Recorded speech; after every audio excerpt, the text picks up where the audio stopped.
नमस्कार विद्यार्थी मित्रांनो, गृह अकॅडमी या यूट्यूब चॅनलवर सर्वांचे स्वागत आहे. विद्यार्थी मित्रांनो, अतिशय महत्त्वाचे प्रश्न पाहणार आहोत जे की मराठी व्याकरणचे आहेत. असेच नवनवीन प्रश्न पाहण्यासाठी आमच्या यूट्यूब चॅनलला सबस्क्राईब करा, लाईक करा, शेअर करा आणि टेलिग्रामच्या लिंकला जॉईन करा.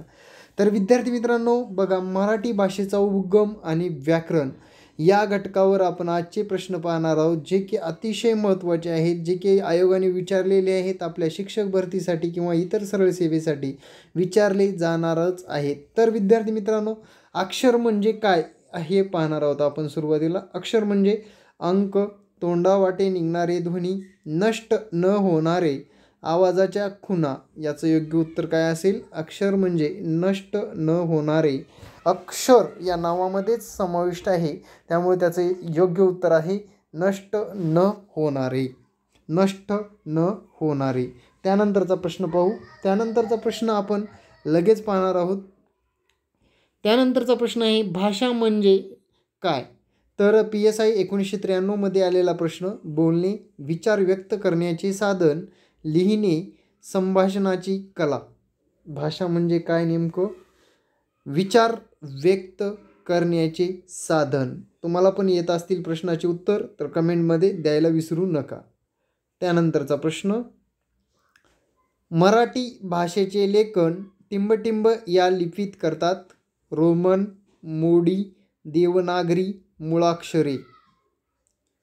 योग्य उत्तर काय असेल? 1993 PSIला विचारलेलाच क्वेश्चन आहे. देवनागरी लिपीत करतात आणि देवनागरी लिपी डावीकडून उजवीकडे लिहिली जाते आणि शिरोरेखसुद्धा ओढली जाते त्याच्यावर.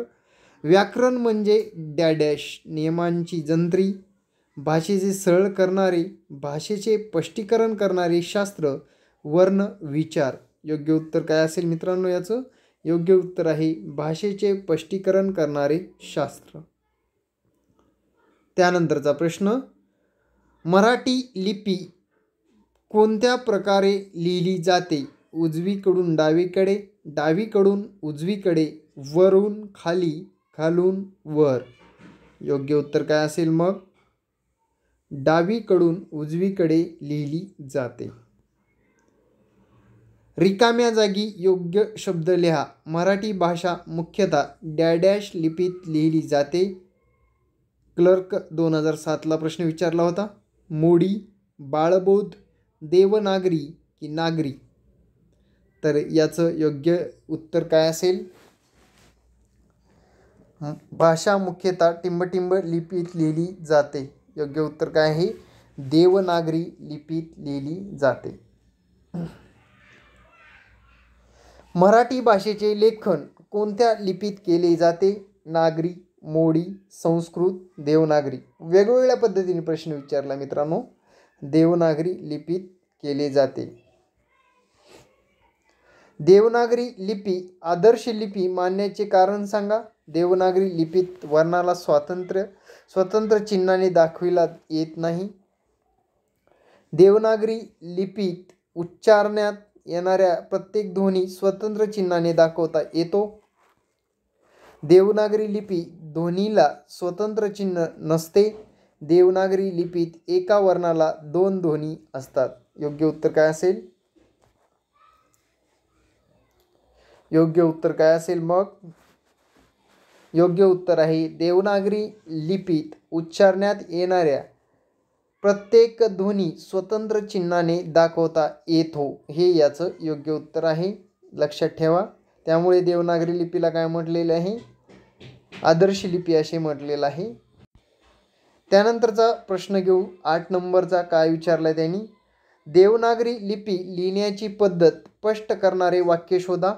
देवनागरी लिपी लिहिण्याची पद्धत डावीकडून उजवीकडे अशी लिहिली जाते. देवनागरी लिपी लिहिण्याची पद्धत वरून खाली अशी असते. तर याचे उत्तर सांगून टाकीन मी तुम्हाला. देवनागरी लिपी ही कशी डावीकडून उजवीकडे लिहिली जाते.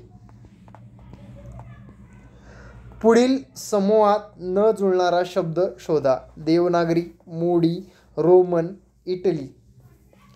तर मित्रांनो, देवनागरीचेच रूप आहेत. रोमन असेल, मोडी असेल, हे देवनागरी असेल. आणि डिपार्टमेंट STIला विचारलेला प्रश्न आहे. आणि याचं योग्य उत्तर इटली ही वेगळं रूप आहे, याचं लक्षात ठेवा. व्याकरण म्हणजे काय? व्याकरणकारांनी लिहिलेली भाषा, भाषेचे स्वरूप स्पष्ट करणारे, भाषेचे स्पष्टीकरण करणारे शास्त्र, भाषेचे उपयुक्तता स्पष्ट करणे. योग्य उत्तर काय असेल? योग्य उत्तर काय असेल? भाषेचे स्पष्टीकरण करणारे शास्त्र म्हणजे व्याकरण. लक्षात ठेवा. परत रिपीट होतोय प्रश्न. नमस्कार विद्यार्थी मित्रांनो, एक शिक्षक अभियोग्यता आणि बुद्धिमत्ता चाचणी ऑनलाईन बॅचचा कालावधी आहे 4 महिने. वैशिष्ट्ये: टेटच्या सर्व घटकाची परिपूर्ण तयारी, प्रत्येक विषयासाठी तज्ज्ञ व अनुभवी शिक्षक, सर्व लेक्चर कधीही आणि कितीही वेळा पाहण्याची सुविधा. अचूक मार्गदर्शनासाठी आजच संपर्क साधा 96 65 48 40 48. माझा स्वतःचा नंबर आहे विद्यार्थी मित्रांनो, आणि तुम्ही या नंबरवर व्हॉट्सअप करा आणि तुम्हाला डिटेलमध्ये माहिती दिली जाईल. त्यानंतरचा 12वा प्रश्न, पर्यायी उत्तरातून योग्य ते पर्यायी उत्तर शोधा. भाषा नदीच्या प्रवाहाप्रमाणे असते, कारण भाषेच्या प्रवाहात वळण नसतात. भाषेमध्ये बदल होत जातात. भाषेच्या व्याकरणाच्या नियमांना मुरड घालावी लागत नाही. भाषेची प्रवाह अखंड नसतो. योग्य उत्तर काय असेल मग याचं? तर याचं योग्य उत्तर आहे भाषेमध्ये बदल होतात. आताच बघा, नुकताच एक बदल झालेला आहे. वर्णमालेमध्ये ॲ आणि अ हे 2 काय आलेले आहेत? स्वर आलेले आहेत. लक्षात ठेवा. मराठी भाषेसंदर्भातील पुढील कोणते वाक्य अयोग्य आहे? मराठी असे आमुची मायबोली असे प्रत्येक मराठी भाषिकाने अभिमानाने म्हटले पाहिजे. मराठी महाराष्ट्र राज्याची राजभाषा आहे. हिंदी ही मराठी भाषेची जननी आहे. आज मराठी भाषेच्या लेखनासाठी देवनागरी लिपीचा वापर करतात. तर यासाठी योग्य न ठरणारं वाक्य काय असेल? हिंदी ही मराठी भाषेची जननी आहे. त्यानंतरचा प्रश्न घ्या. चुकी बरोबर सांगा. आपण जी लिपी वापरतो तिला बाळबोध लिपी सुद्धा म्हणतात. देवनागरी लिपी उभ्या, आडव्या, तिरप्या, गोलसर अशा रेषांनी बनलेली आहे. देवनागरी लेखकाच्या उजवीकडून डावीकडे लिहिली जाते. देवनागरी लिपी उजवीकडून डावीकडे लिहिली जाते. चुकी बरोबर सांगायचे तुम्हाला. फक्त क चूक, फक्त अ चूक, फक्त अ बरोबर, फक्त ब बरोबर. योग्य उत्तर काय असेल? योग्य उत्तर काय असेल?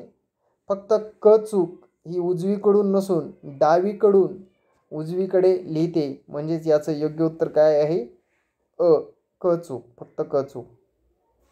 त्यानंतरचा प्रश्न, भाषा ही केवळ संवादाचेच माध्यम नाही, तर साहित्याच्या संदर्भात ती आत्मविष्काराचे सर्वश्रेष्ठ माध्यम आहे.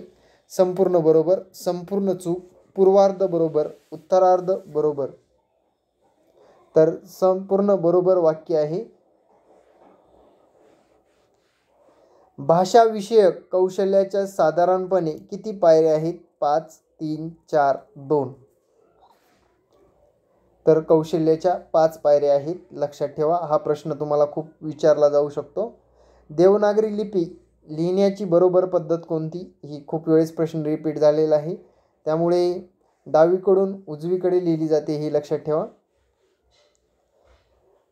खाली दिलेल्या जोड्या लावा. तर बघा मित्रांनो, इथे 2 रखान्यामध्ये दिलेले आहे. भाषेचे स्पष्टीकरण करणारे शास्त्र त्याला व्याकरण असे म्हणतात. पूर्ण अर्थाचे बोलणे याला वाक्य असे म्हणता येईल. ज्याचा उच्चार करण्यास कमी कालावधी लागतो त्याला ऱ्हस्व स्वर असे म्हणतात. स्पष्ट व खणखणीत उच्चाराचे अनुस्वार असतात. योग्य उत्तर तुम्हाला समजले असतीलच. त्यानंतर प्रश्न काय विचारलाय? मराठी भाषा लिपीस कोणत्या नावाने ओळखले जाते? वर्णमाला लिपी, देवनागरी लिपी. तर याचं योग्य उत्तर आहे देवनागरी लिपीत ओळखले जाते. बालबोध लिपी, आदर्श लिपी. आता याच्यात ऑप्शन दिलेले आहेत मित्रांनो. MPSCचा प्रश्न आहे, चांगल्या पद्धतीने सोडवावाच लागेल. तर याचं ऑप्शन आहे ब आणि क बरोबर. देवनागरी लिपी आणि बालबोध लिपी सुद्धा म्हणतात. लक्षात ठेवा. त्यानंतरचा आणि शेवटचा प्रश्न, लेखन नियमानुसार अयोग्य असलेले वाक्य ओळखून त्याचा अचूक पर्याय ओळखा. अक्षर म्हणजे पूर्ण उच्चारलेले वर्ण. व्यंजन स्वर मिळून अक्षर बनते. अक्षर म्हणजे पूर्ण अर्थाचे बोलणे होय. मुखावाटे निघणाऱ्या मूलध्वनींना वर्ण म्हणतात. योग्य उत्तर काय असेल? अक्षर म्हणजे पूर्ण अर्थाचे बोलणे होय, हे गरजेचं आहे आणि याचे योग्य उत्तर हे आहे, लक्षात ठेवा. कक्षा अधिकारी 19ला विचारलेला हा प्रश्न आहे. तर प्रश्न कसे वाटले नक्कीच कमेंट बॉक्समध्ये सांगा. याचे उत्तरं पण तुम्हाला इथे दिलेले आहेत. ज्यांना क्लासबद्दल माहिती हवी आहे त्यांनी या नंबरवर व्हॉट्सअप करा. 96 65 48 40 48 या संपर्क क्रमांकावर संपर्क करावा. आणि विद्यार्थी मित्रांनो, आमच्या टेलिग्रामची लिंकसुद्धा डिस्क्रिप्शन बॉक्समध्ये दिलेली आहे. टेलिग्रामच्या लिंकला जॉईन करा. Thank you very much. जय हिंद, जय भारत. धन्यवाद.